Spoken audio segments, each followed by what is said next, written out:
Hello and welcome to Fintech Impact. I'm your host, Jason Pereira. Today in the show, I have Anita Koimur, COO and co-founder of Liveflow. Liveflow is an online platform that pulls data into Google Sheets from various accounting softwares to allow and enable different workflows and processes more efficiently than currently can be done within those native softwares. And with that, here's my interview with Anita. Anita, thanks for taking the time. Hi, Jason. Thanks for having me. My pleasure. So Anita Koimur of Liveflow, tell us about Liveflow. Yeah, sure.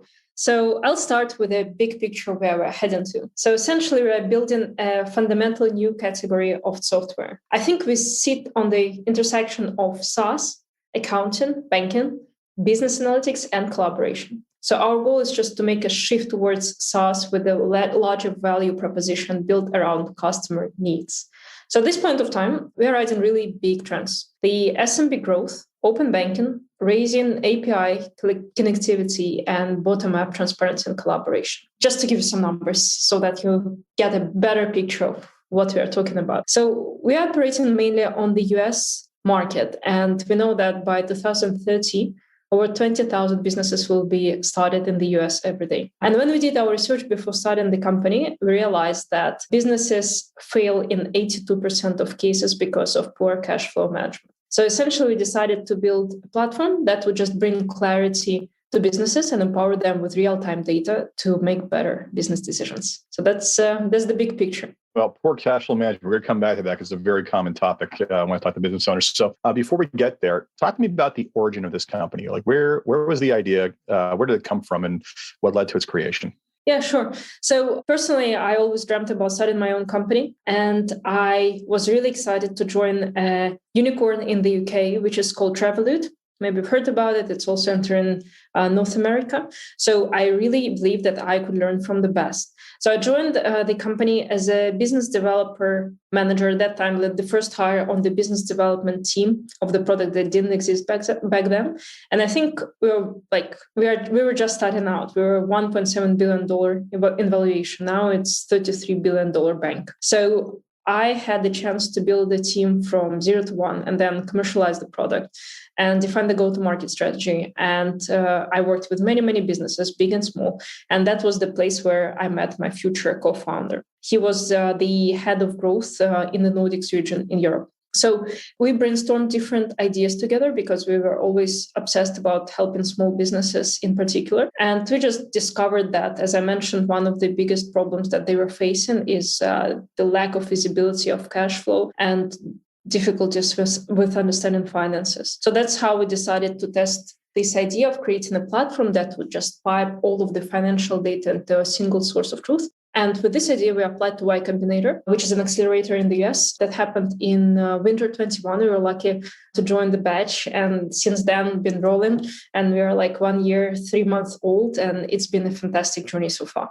Excellent. So let's go back to this. So you're talking about a fundamental issue for the running a small business. And I've done some public speaking on the concept to business owners on getting started. And the one thing I hammered to them is that cash flow is blood to the body of your business. And frankly, I actually think it's kind of amusing and bizarre that in the accounting world, the balance sheet and income statement are the first things up there. And most accountants don't even prepare a cash flow statement because, they do what they're supposed to do. They're not necessarily going to do the thing that is, it's amazing how little value they see in it sometimes because frankly, the cash flow statement is the most valuable piece of the entire thing in terms of keeping the business alive, right? Especially if broken down on a monthly, if not more periodic basis. So, and for those who aren't business owners, have a hard time getting it. Just because something's profitable, there might be wild cash flow swings throughout the year. You have certain contracts come up at certain times of year. You have payroll coming out every 2 weeks, or you have rent every month. And those don't necessarily match up to when the money comes in. And getting in a squeeze can be the death of you.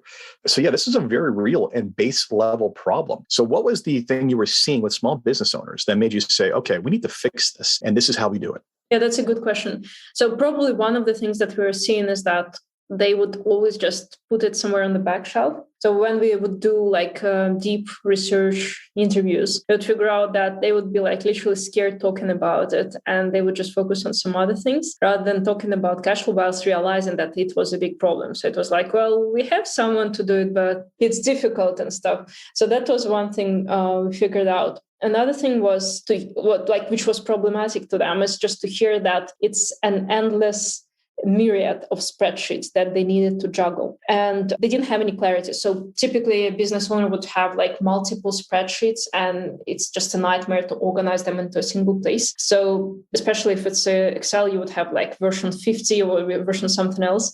So that was also another problem that people were struggling with. And we just wanted to help them to automate all of this reporting and make sure that the numbers are clear and they can just rely on them. The main problem was the absence of connectivity. So all of these numbers were just located in various places. So we actually started with e-commerce and saw that people had like Amazon sales and then something else and something else and something else. And they were not able just to consolidate all in QuickBooks and then in Google Sheets. So that was really difficult to organize all of this dispersed data into a single source of truth. So that's how the idea appeared. And we thought, why not we just build a platform, a standalone platform that would just pipe all of this data into a single source of truth. Yeah. I mean, it's, I always cringe when I hear processes are being solved in spreadsheets. I mean, spreadsheets are a wonderful Swiss Army knife, but at the end of the day, they do not solve for scalable problems necessarily, and they're easily screwed up. And I will say, what I find compelling about what you did was you brought the best of both worlds. You brought the connectivity to the world of spreadsheets. So talk to me about the solution you guys dreamed up and why you went that way. Yeah, that's a very good question. So like anyone else, we thought that it would be great to build a dashboard that would just show all of the numbers, and then all of these business owners and their accountants can speak on one platform, comment on numbers and make sense out of them. So we built that dashboard that was quite dynamic, but it was not flexible enough, similarly to Google Sheets. So then we had our very first users who actually said, can I just have this small download CSV button? And we were like, why? Well, because I want to go back to Google Sheets. And that was a little bit painful, but really helped us to realize that people still live in Sheets and you cannot divorce them from Google Sheets or from Excel. It's impossible because essentially the flexibility of these sheets just gives you all of the opportunities in the world. So we decided to build a Google Sheets plugin that sits right in Google Sheets and pipes QuickBooks data, because this is the most popular platform in North America. So we started with QuickBooks and with, of course, 3 very straightforward reports. So that was P&L, cash flow, and balance sheet. And surprisingly, we saw the audience of independent bookkeepers, accountants, fractional CFOs exploring the product themselves ahead of businesses. So actually, these are the people who feel the problem the most. And that happens because they have so many businesses they need to manage every single day rather than business owners doing it once a month within a couple of days. So that was the very first group of people who started to rave about the product because they didn't see anything like that. Essentially, they can connect to multiple companies in one go and just pipe all of this data in the same sheet or several sheets in real time without building any custom dashboards once again. So that was a big achievement of ours. And then, of course, we saw quite a good adoption of the product among finance teams within companies. Again, very heavy users who need to deal with data quite regularly, make sense out of numbers, present it to stakeholders, make sure everything is correct at any point of time. And especially it's helpful when you have multiple entities to consolidate. Yeah, I mean, it's funny. I mean, you said you kind of, you come up with a dashboard and you realize, well, oh no, it's, they don't want that. And you pivoted to it. I mean, frankly, I think what you did was the brilliant solution, right? You allow people to have a familiar interface through Sheets, something that they're comfortable with. And you solve for the real pain point, which wasn't that I need another tool. I don't need another thing to log into that is rigid in its own way, that I have to take it as it is. I need the flexibility of Sheets with the information in all these sources. And you basically, for lack of a better term, became the Stripe connecting those two things in the background, which I think, frankly, was the masterstroke. Like, you guys didn't stick with going forward. No, we're just going to build the better widget for ourselves. You said, listen, like, here, take it. And I think the brilliance of that is that the number of use cases or preferences or how they want to see these things laid out, you can't begin to meet everybody's needs, but they can meet their own. Right. So giving them that data I think is far more empowering than just giving them a dashboard. So I think it was a smart realization and a good pivot. Thank you. I think it was really helpful for us. But I can definitely see how you're like, oh, but we made this really cool thing that works so well. You just need to learn to use it. I can understand the entire like having to step back almost from an ego situation is to say, you know what, that's not the problem. Problem is something else. It was like for like half a year we were building it. Yeah, being sure because we still talk to users, but also they didn't have the answer, of course, and they would say like, yeah, build this and build that, and then let's customize this dashboard. And then when we listened to many of them, it was very difficult to customize it because you can have as many options as people on Earth, and you cannot build something that fits everyone in terms of like dashboards that will execute the job that they want, like these people want you to do. So that was very challenging for us, but eventually I think we made the right choice. Okay, so you started with QuickBooks, and then where did you go from there in terms of the integrations, in terms of getting people the data they needed? Yeah, so that's a very good question because obviously we have so many feature requests, and we decided to focus on QuickBooks first, but because as we discussed, it's the biggest accounting platform in North America,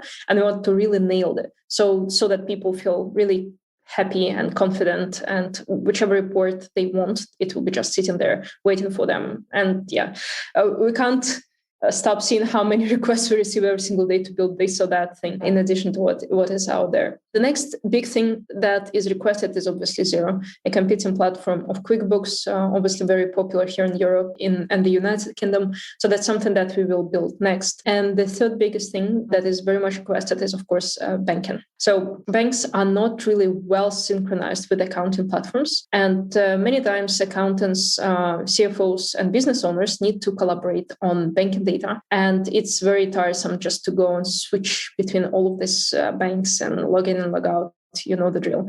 So we want to securely transfer this data into Google Sheets as well, so that it indeed serves as a source of truth. And later on, we will, of course, talk about better collaboration in the Sheets and better dashboarding options. So it makes perfect sense. Get it all in one place. Where do you see your integration play going from here? Do you feel you're at the spot you need to be, or are there other sources you want to start dragging into, starting to facilitate the connections of? What I mean, like which in particular? You tell me. What are your users demanding? Is there anything else, or do you feel you have it covered? Well, something that is quite intriguing and exotic so far. People ask us to integrate HR platforms. It's not something very close yet, because we do want to be a financial platform first of all, but that's something that we can consider going forward. So like Bamboo HR and Gusto and something else. Yeah, all of these platforms were requested recently. Interesting. So, I mean, the simplicity of it is pretty straightforward.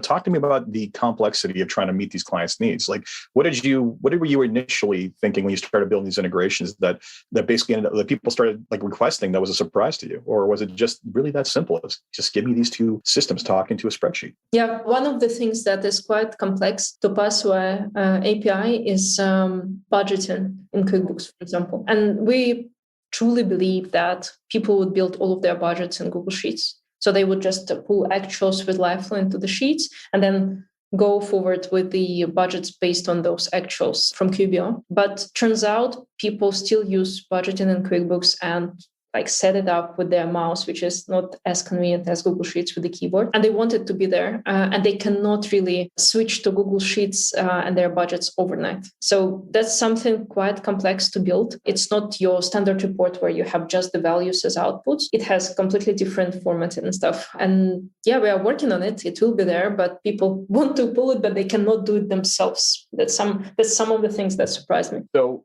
there's a lot of granularity these accounting softwares get into, right? I mean, down to every last transaction. How deep can someone dive into the transactions on, or with the data in these accounting systems on your platform utilizing Sheets? Well, it really depends on the API. Sometimes we would love to do way like deeper, let's say, analysis of things and help people way better. But sometimes we are so much limited and it's just not open and we can't do anything about it. Sometimes people come up with their suggestions, what they want. And I love our users and customers because they literally are very creative people. They come and tell us what they want. They come up with some fantastic solutions, which are use cases applicable for multiple businesses, which is amazing, but we are limited and we cannot pull that sometimes.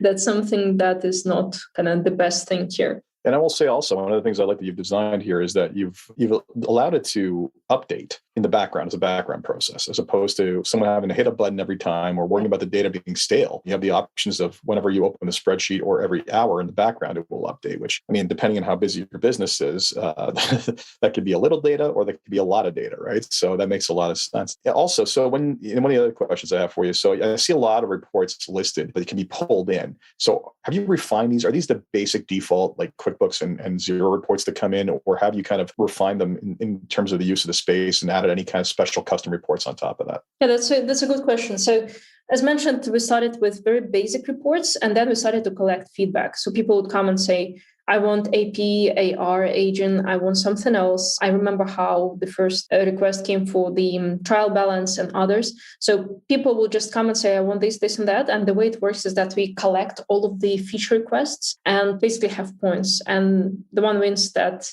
has the highest number of those. So that all came from customers. That's purely their initiative to get more reports in. So the good part that we are very open-minded, and we always say, like, if you have any idea, please submit it. Because apart from you, there might be like 100 other people wanting the same idea, and it will help us to prioritize what to release next. So we did talk primarily about the Google add-on, but I mean, you guys still run the platform independently, right? That dashboard and that tool is still there separately. Well, it's a bit frozen at this point. We fully focused on this solution for Google Sheets and QuickBooks, and it's working really well, and we are growing very actively. So we are developing this one in particular, but we don't, of course, forget about our platform. We keep collecting feedback. So now we are, I think, a little bit wiser with all of this people telling us what they really want out of the platform and how dashboarding should work, rather than we started from the very end and tried to do reverse engineering to arrive back to Google Sheets. But now we know better what people want in the dashboard. So it's like the very end result of the whole process that happens in Google Sheets. Nothing works better than putting it out to the wild to see what comes back, because otherwise you can spend your entire life ruminating about what you think people need, but you'll never get it 100% right. That's for sure. So you also mentioned here, now this is one thing I'm going to hold you to task on, and a claim for accountants and bookkeepers: close your clients' books 10x faster. That is an interesting claim. Yeah. Basically, what is it that you're enabling these people to do faster specifically? Like, what were the processes that were holding them up that now are just that much faster because of what you've done? Yeah, fantastic question. Thank you. So yeah, I think it became very clear where people find the value of the product. First of all, they don't repeat manual processes that they used to repeat on a monthly, or like in the bookkeeper's case, on a almost daily basis, by setting up custom dashboards that are updated in real time. So what I mean, with Liveflow, you connect to your QuickBooks account or accounts. As an accountant or bookkeeper or fractional CFO, you will have multiple companies, and you pipe all of these standard reports in different tabs in your Google Sheets. So imagine once you've done it, you have all of these reports, and as a finance pro, you would need to customize them before you show it to your stakeholders, business owners, etc. So you set up the cell reference to make this dashboard truly yours, and this all will be updated in real time going forward. So that's the whole point of Liveflow. You don't go again to your QuickBooks to switch accounts and to save the CSV and go back to Google Sheets or to Excel to customize the report if some of the numbers change. It's just there waiting for you. You set up your own schedule, the time periods, let's say it will be updated till the end of the year. Then you can edit existing reports. So you can say like, okay, not the end of the year, but the first half a year, and we'll do it for you. So basically, we just eliminate all of the manual work and help you to automate the job that you should do anyways. So it's just all the heavy lifting is now suddenly automated. And that is, I mean, I can definitely see that. I mean, especially if these are just exports and having to manually edit everything into the format that everybody wants versus the complete and total freedom within Google Sheets to do that and have the charts populate and have it all flow through. It's definitely, I can see how the 10x claim comes about, especially if you can do it for all your clients pretty much almost simultaneously. So that works quite well. Good stuff. So before we wrap up, there's 3 questions I'd like to ask everybody to end on a positive note. The first one is, if you had one wish for something you could change in your company or the industry as a whole, what would it be? Well, I want more connectivity of apps. So some of the Don't apps, we all? Yes. Yeah, don't allow us to pull all of the data in a split of a second. So it requires some deep digging. Not all of the APIs crystal clear, like Stripe's API or something like that. So it requires a lot of digging and workarounds and all of these things, which makes it more complex, and I don't really love it because I think the whole world is moving towards transparency. I think businesses want to see their numbers more often. Accountants want to be better advisors to these businesses and always be available, etc. And apps are exactly on the way of the whole process. So I think these apps should think about bringing businesses to clarity as soon as possible. That's something that is happening, but not at the pace that I would want. Yeah, not at the pace any of us would like. I mean, this is, you just plopped right into the open banking, open data debate, which, incumbents aren't overly pleased to get rid of any of that. So it's a pain. And I feel that pain. And I will say that data is one of the top three answers. It's behind people, and data are the two biggest concerns that a business I talk to. Cash is a distant third, quite honestly. The second question for you is, what's been the biggest challenge in getting the company to where it is to date? I think hiring people very fast. I think it's one of the biggest challenges that is not really solved for startups. What has been happening with the market, I would name it the market of startups in 2021 was insane. There was so much capital poured into startups that it became very difficult to compete. Even with our $3.5 million seed round, it's difficult to hire because literally everyone gets a lot of capital, all great founders just fighting for the same talent. And the most important part is just to be a match on the culture fit, not necessarily 100% on the skill fit, but on the culture fit. And that's something that we take very seriously. So it takes a lot of time to find the right people to make sure that we are perfectly aligned and we want to achieve the same goal and we want to do it as soon as possible.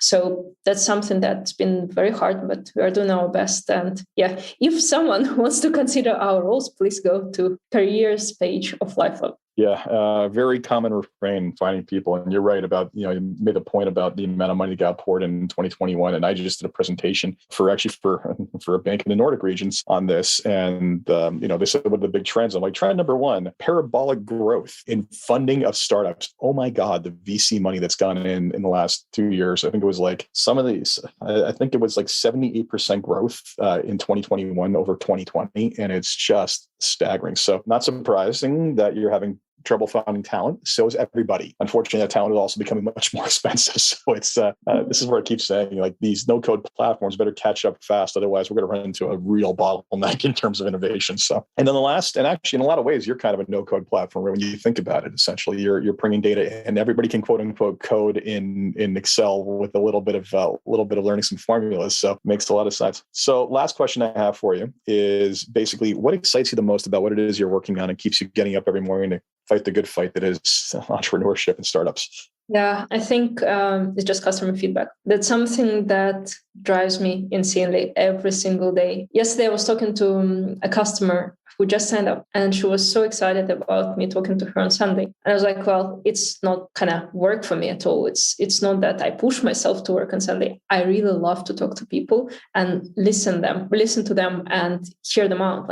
To me, it's really important to get through the conversation, understand their real pain points, and do something for them to hear back. Of course, I won't hide it that there were some points at the very early days when people were not happy, coming back to that dashboard conversation, where it helped us to shape something that we have today that people love. But all of these hurdles that we've been through really helped us to build something that makes sense. That's probably the main part that really drives me in the morning. Oh, good. I mean, you're empowering businesses to get a better hold of their cash flow, which just gives them a better shot at life, quite honestly, which is vitally important. So I thank you very much for that. I thank you for your time. Thank you so much, Jason. It's been a pleasure.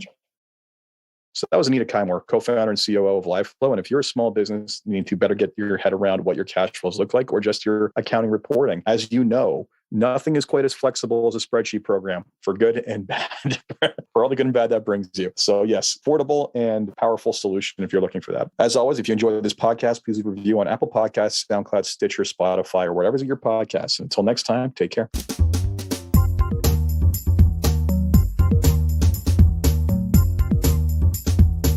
This podcast was brought to you by Woodgate Financial, an award-winning financial planning firm catering to high net worth individuals and their families. To learn more, go to woodgate.com. You can subscribe to this podcast on iTunes, Stitcher, and Google Play, or find more episodes at jasonpereira.ca.